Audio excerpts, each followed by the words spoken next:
أعوذ بالله من الشيطان الرجيم بسم الله الرحمن الرحيم ألم تروا أن الله سخر لكم ما في السماوات وما في الأرض وأسبغ عليكم نعمه ظاهرة وباطنة ومن الناس من يجادل في الله بغير علم ولا هدى ولا كتاب منير۔ سورہ لقمان کی آیت نمبر 20 کی میں نے تلاوت کی ہے۔ اللہ تبارک و تعالیٰ اس آیت مبارکہ میں اپنی قدرت کو بھی بیان فرما رہے ہیں اور ہم پر کی جانے والی نعمتوں کا بھی تذکرہ ہے، اور پھر ان نعمتوں کا تقاضا اور شکوہ بھی ہے۔ فرماتے ہیں الم تروا، کیا لوگ تم نے دیکھا نہیں ہے لوگوں، ان اللہ سخر لکم ما فی السماوات وما فی، کہ تحقیق اللہ تبارک و تعالیٰ نے تمہارے لیے مسخر کر دیا جو کچھ آسمانوں میں ہے اور جو کچھ زمین میں ہے۔ مسخر کرنے کا مطلب یہ ہے کہ تمہارے کام میں لگا دیا، تمہارے فائدے میں لگا دیا، تمہاری خدمت میں لگا دیا۔ پھر آسمان و زمین میں کچھ چیزیں تو ایسی ہیں کہ اللہ نے ان کو ہمارے تابع بھی کر دیا ہے، ہمارے حکم کے تابع کر دیا ہے۔ جیسے دنیا کے اندر بہت سی چیزیں ہیں، جانور ہیں ہمارے تابع ہیں، اسی طرح جو ہے پانی ہے دریا کا ہمارے تابع کر دیا کہ ہم اس کی نہریں خود بنا لیتے ہیں، اس کو اپنے رخ پر پانی کو موڑ لیتے ہیں۔ بہت سی چیزیں ایسی ہیں جو اللہ پاک نے ہمارے حکم کے تابع بھی کر دیا، ورنہ آسمان و زمین کی ساری چیزیں اللہ تبارک و تعالیٰ نے ہماری خدمت میں لگا دی۔ سورج ہماری خدمت کر رہا ہے، ہمیں روشنی بھی دے رہا ہے اور ہمارے لیے گرمائش اور تپش بھی مہیا کر رہا ہے۔ وہ ملک جہاں سورج نہیں نکلتا، ہر وقت ٹھنڈ رہتی ہے، وہ سورج کے کتنے محتاج رہتے ہیں، دھوپ کے کتنے محتاج رہتے ہیں، اور پھر اس دھوپ کے کتنے فائدے ہیں، کتنے وٹامنز حاصل ہوتے ہیں، سب لوگ جانتے ہیں۔ اسی طرح جو ہے چاند کو ہمارے خدمت میں لگا دیا، ستاروں کو ہماری خدمت میں لگا دیا، یہ سارے سمندر، پہاڑ، اس کے اندر مچھلیاں یہ ہے سمندروں کے اندر، یہ سب ہماری خدمت میں لگی ہوئی ہیں۔ کتنا بڑا اللہ کی قدرت بھی ہے اور اللہ کے انعامات بھی ہیں۔ کیا تم نے دیکھا نہیں کہ بے شک اللہ تبارک و تعالیٰ نے تمہارے لیے مسخر کر دیا، تمہارے خدمت میں لگا دیا ان چیزوں کو جو آسمانوں میں ہیں اور جو زمین میں ہیں، حتیٰ کہ فرشتے بھی ہماری خدمت میں لگے ہوئے ہیں، انسان کا تحفظ کرتے ہیں، ٹھوکر لگ جائے گر جائے بچا لیتے ہیں۔ لہو معقبات من بین، آگے پیچھے معقبات فرشتے پھر رہے ہیں، لیکن جب اللہ کا طرف سے وقت مقررہ آ جاتا ہے کسی انسان کا، پھر ہلکی سی ٹھوکر سے بھی انسان چلا جاتا ہے، ورنہ بڑی بڑی ٹھوکریں لگتی ہیں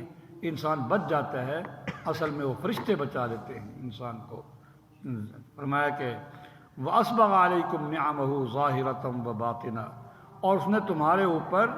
اپنی ظاہری اور باطنی نعمتیں انڈیل دی ہیں۔ اس طرح کہتے ہیں نا انڈیل دینا، ایسے تو ایسے نعمتیں تمہارے اوپر اس کو بہا دی ہیں، انڈیل دی ہیں۔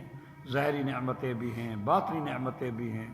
خود جسمانی نعمتیں بھی ہیں، روحانی نعمتیں بھی ہیں۔ روحانی نعمتوں میں سب سے بڑی نعمت ایمان کی نعمت ہے، اور یہ ایسی نعمت ہے کہ اس کی وجہ سے مرنے کے بعد بے حد و بے حساب نعمتیں ملنے والی ہیں۔ اسی ایک نعمت کی وجہ سے اللہ نے، انسان کا کمال نہیں کہ ایمان لے آیا، ایمان والا ہو گیا، یہ بھی اللہ کا انعام ہے، یہ بھی اللہ کا احسان ہے۔ اللہ نے ہمیں ایمان کی نعمت سے نوازا، اور پھر یہ ایسی نعمت ہے کہ آخرت میں ساری نعمتوں کو یہ کھینچ کر لے آئے گی، ساری نعمتوں کو اس کی وجہ سے ملیں گی۔ ظاہری نعمتیں بھی ہے، روحانی اور جسمانی نعمتیں۔ پھر انسان جو ہے وہ اللہ پاک نے انسان کو وجود دیا ہے، صحت دی ہے، عافیت دی ہے، چلنے کے لیے پاؤں دیے ہیں، پکڑنے کے لیے، کھانے کے لیے ہاتھ دیے ہیں، کیسا خوبصورت چہرہ دیا ہے، حواس ظاہرہ خمسہ دیے ہیں، حواس باطنہ دیے ہیں، عقل و فہم دیا ہے، کتنی چیزیں اللہ پاک نے دی ہیں اسی انسان کے وجود کے اندر۔ وفی انفسکم افلا تبصرون، خود تمہاری جانوں کے اندر بھی اللہ پاک نے بے حد و بے حساب نعمتیں رکھی ہوئی ہیں۔ اندر جو کھانا کھانے کا نظام ہے، کھانے کا ہضم کرنے کا جو نظام ہے، پھر اس میں سے جو ہے وہ فضلہ نکالنے کا جو نظام ہے، خون کی گردش کا جو نظام ہے، ابھی تک سائنس پوری حقیقت تک پہنچی نہیں ہے، کہیں جا کر کہہ دیتی جب بس اب ہماری سمجھ میں بیماری نہیں آ رہی، اب یہ اللہ ہی کے سپرد ہے۔ وہ وجہ یہ ہے کہ ابھی تک انسان کو پوری طرح یہ سمجھ بھی نہیں سکے ایسی ایسی نعمتیں اللہ پاک نے دی ہیں۔ یہ ہماری آنکھ کی جو پتلی ہے یہ لمحہ بھر میں 7 میل سکڑتی ہے اور 7 میل کھلتی ہے، اندھیرے میں جو ہے کھل جاتی ہے، روشنی میں سکڑ جاتی ہے، 7 میل کا فاصلہ کرتی ہے ایک ہی لمحے کے اندر۔ ایک عجیب عجیب اللہ پاک کی نعمتیں ہیں، تو اس میں ظاہری اور باطنی، اور پھر بعض کہتے ہیں کہ ظاہری سے مراد یہ دنیا کی نعمتیں ہیں اور باطنی سے مراد جو ہے وہ آخرت کی نعمتیں ہیں۔ بعض کہتے ہیں ظاہر سے مراد جو نظر آتی ہیں ہمیں، جو ہر انسان کے ساتھ ہیں، اور باطنی سے مراد جو ہر انسان کی خاص نعمتیں ہیں، جو اللہ پاک نے کسی کو سخاوت دی، کسی کو جو ہے جرأت شجاعت دی، خاص نعمتیں، یہ باطنی نعمتیں ہیں۔ بعض کہتے ہیں یہ ظاہری نعمتیں جو نظر آ رہی ہیں ہوا سے ظاہرہ، آنکھ، کان، ناک وغیرہ، اور باطنی یہ عقل و فراست، فہم و فراست، یہ عقل و دانش مندی، یہ بھی اللہ کی بہت بڑی نعمت ہے۔ ان نعمتوں کا تقاضا یہ تھا کہ ہم اللہ کی ہر بات کو فوراً مان لیتے، لیکن کچھ لوگ ایسے ہیں اور اکثر ایسے ہیں من یجادل فی اللہ، جو اللہ کے بارے میں جھگڑا کرتے ہیں، اللہ کو مستحق عبادت نہیں سمجھتے، یا اللہ کے ساتھ دوسروں کو مستحق عبادت سمجھتے ہیں، اللہ کے دین پر نہیں چلتے ہیں، کوئی امریکہ کے نظریے پر چل رہا ہے، کوئی یورپ کے نظریے پر چل رہا ہے، غیر اللہ کی پوجا کرتے ہیں، غیر اللہ کی مان کر چلتے ہیں، بغیر علم،